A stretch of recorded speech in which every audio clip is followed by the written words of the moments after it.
Halo, balik lagi di Kantin Podcast. Makasih buat teman-teman yang selalu setia nonton dan dengerin channel kita ini. Kali ini Bung Arsi sendirian, karena belum satu dan lain hal, masih belum bisa bareng Bung Edo. Dan di episode kali ini, Bung Arsi ingin membahas satu fenomena yang Bung Arsi temukan di Twitter. Ya, di Twitter. Siapa yang nggak main Twitter atau nggak main Instagram ya? Saya yakin kita semua amat sangat very much into social media.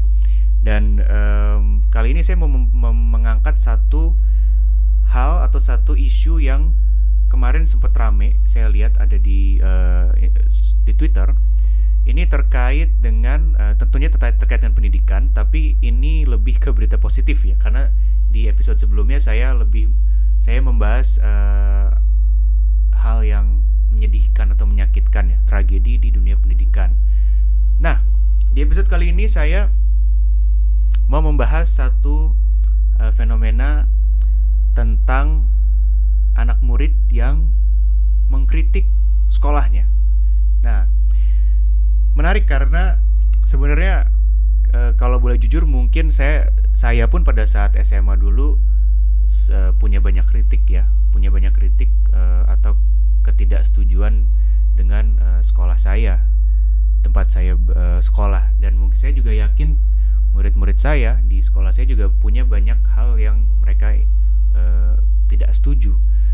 Nah, akan tetapi biasanya kalau saya pada saat itu dan sampai sekarang ketika saya memiliki sebuah kritik, biasanya saya coba untuk telaah dulu masalahnya dan saya cari tahu dulu, research dulu, jangan-jangan saya salah gitu, jangan-jangan memang saya kurang banyak baca atau kurang banyak belajar.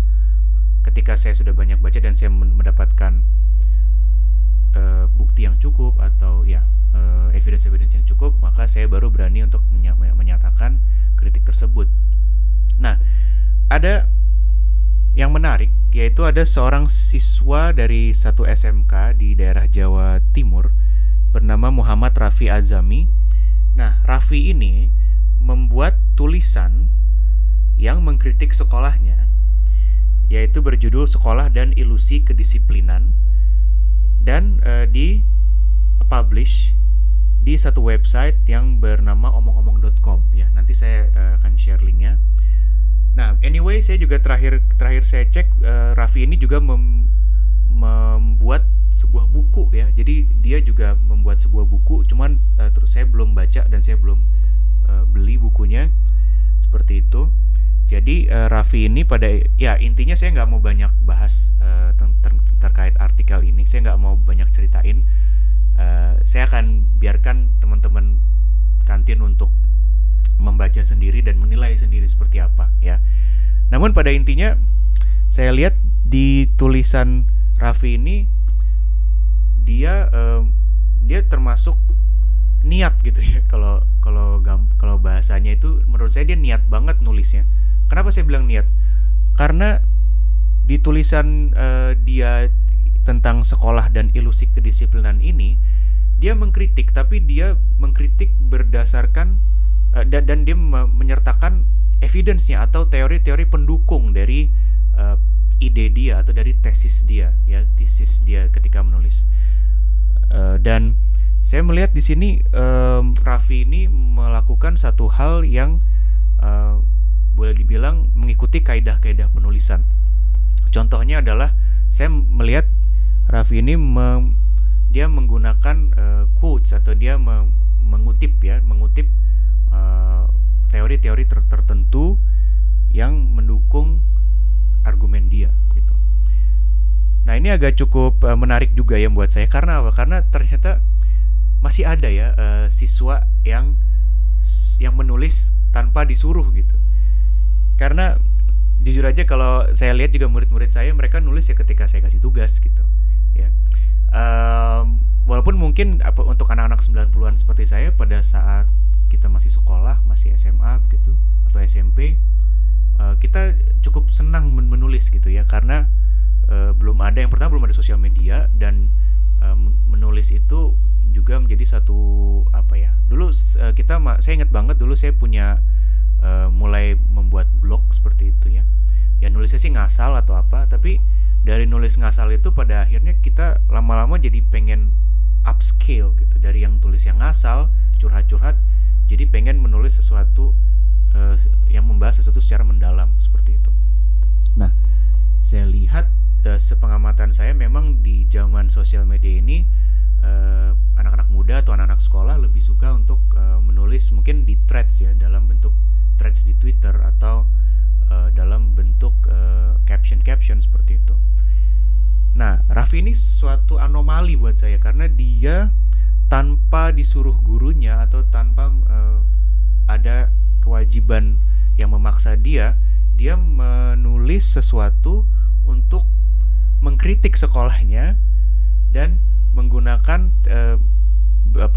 kaidah-kaidah penulisan yang baik serta melakukan riset semacam literature review terlebih dahulu.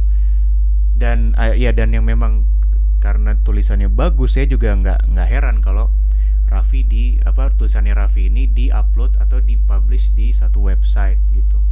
Dan saya ingin menyampaikan pendapat saya terkait atau respon saya sebagai seorang guru dan juga seorang pendidik terhadap fenomena ini. Nah, kan bisa dibilang Raffi ini mengkritik ya. Dan saya juga lupa cerita juga. Jadi akibat dia menulis ini dan dipublish, dia disuruh membuat surat pernyataan maaf dan tidak mengulangi hal ini lagi oleh sekolahnya seperti itu, karena dianggap mencemarkan nama baik sekolah. Nah, saya setuju dan tidak setuju gitu ya, tapi nanti saya jabarin lagi. Saya mau komen dulu untuk Raffi ya, bahwa saya melihat tulisannya Raffi ini adalah tulisan seseorang yang sudah sering menulis atau terbiasa menulis.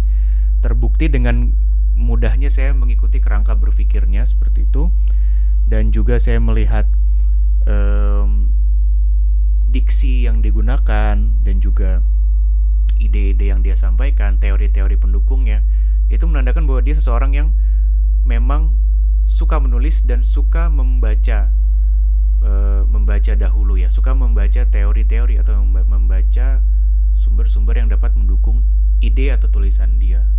Nah, ini adalah hal yang baik buat saya, ini angin segar ya, karena ternyata masih ada siswa-siswa yang suka menulis gitu, walaupun mungkin udah banyak sosial media dan lain sebagainya. Lalu yang kedua adalah saya melihat bahwa cara mengkritik seperti ini tuh mirip dengan cara para siswa atau mahasiswa mengkritik pada zaman-zaman sebelum sosial media. Ya, kita balik lagi mungkin ke era reformasi. Pada zaman itu beberapa aktivis yang sekarang mungkin sudah menjadi pejabat atau pemimpin dari pemerintahan atau anggota dewan seperti itu, mereka memang mengawali kritik mereka dari tulisan-tulisan, dan tulisannya sangat ilmiah sekali gitu. Jadi saya rasa ini hal yang baik ketika kita merasa bahwa kita tidak setuju dengan satu hal. Saya rasa sebaiknya kita menggunakan media menulis sebagai sarana untuk menyampaikan ide pikiran kita. Kenapa dengan menulis?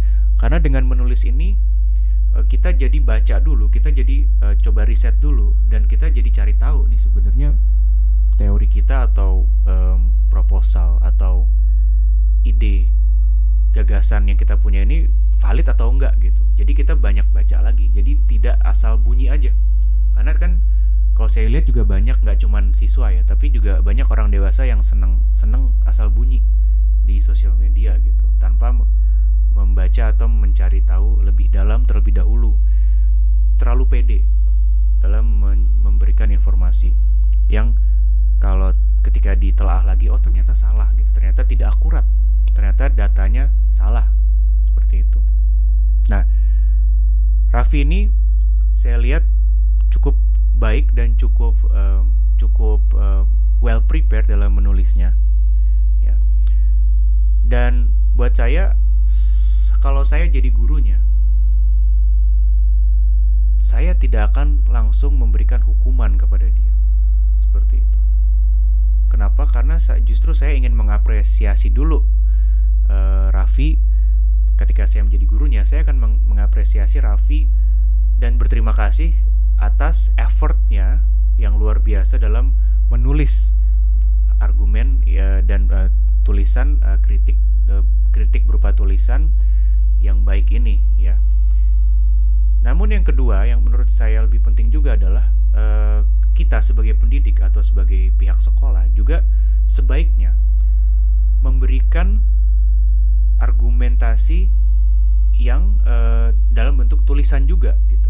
Jadi kalau dia mengkritik dalam bentuk tulisan, mari kita berikan jawabannya dalam bentuk tulisan ilmiah juga. Menurut saya seperti itu. Karena apa? Karena kalau dalam belajar atau teori mengajar itu kan ada yang dinamakan dengan taksonomi Bloom ya, taksonomi tingkat berpikir. Dan kalau menurut saya Raffi ini sudah mencapai higher order thinking skills seperti itu. Dari yang biasanya menghafal atau cuman ya menghafal jadi bisa membuat satu tulisan. Jadi menurut saya kalau respon si guru atau si sekolah sebaiknya adalah tidak dengan memberikan hukuman langsung, tapi juga dengan memberikan tulisan ya, membuat satu tulisan ilmiah juga untuk membantah. Karena hal itu biasa terjadi ketika ada satu expert A, misalnya satu ahli atau profesor A, atau seseorang si A ini dia berpendapat sesuatu, lalu ada si B yang membantah, tapi dia membantahnya dengan tulisan juga gitu. Dan juga kita akan melihat adu argumen dari sisi ilmiah di situ.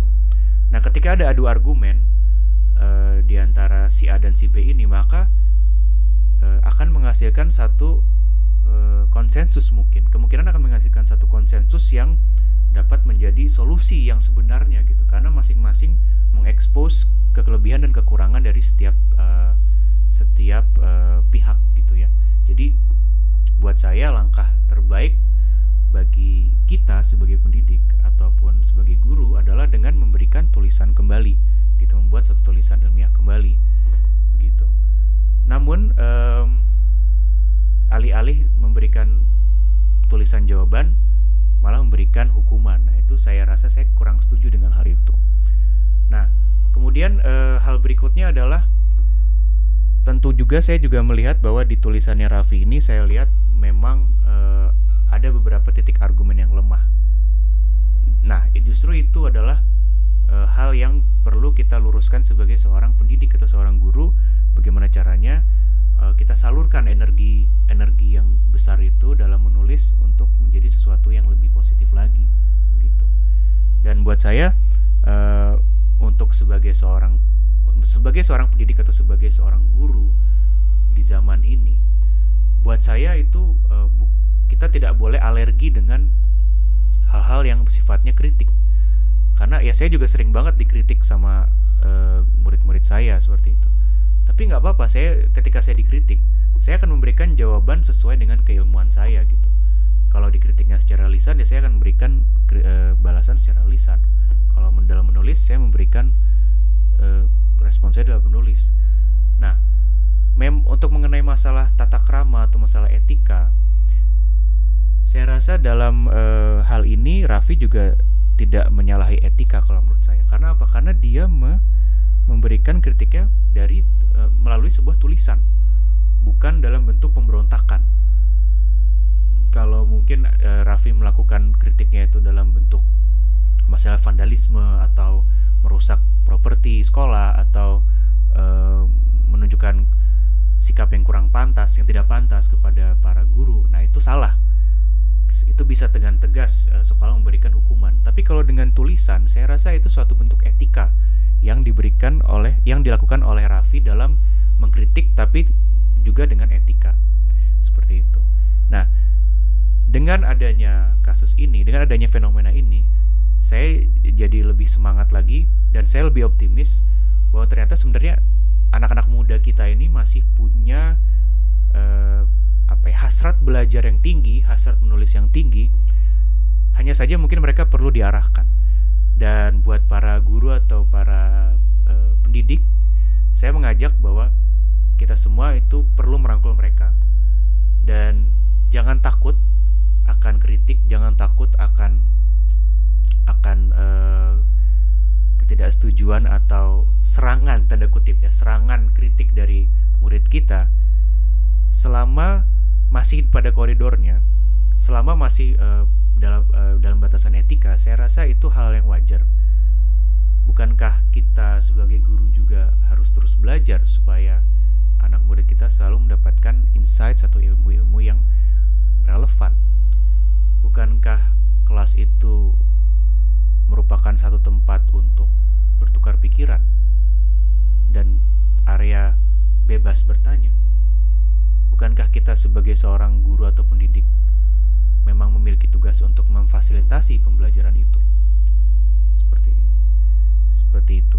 Jadi Raffi tetap semangat dalam menulis, dan semoga teman-teman kantin juga tetap semangat dalam belajar dan juga menulis.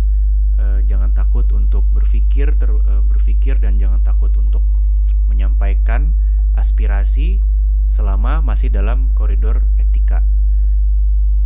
Itu saja. Terima kasih sudah menonton. Saya Bung Arsy. Sampai ketemu di episode selanjutnya.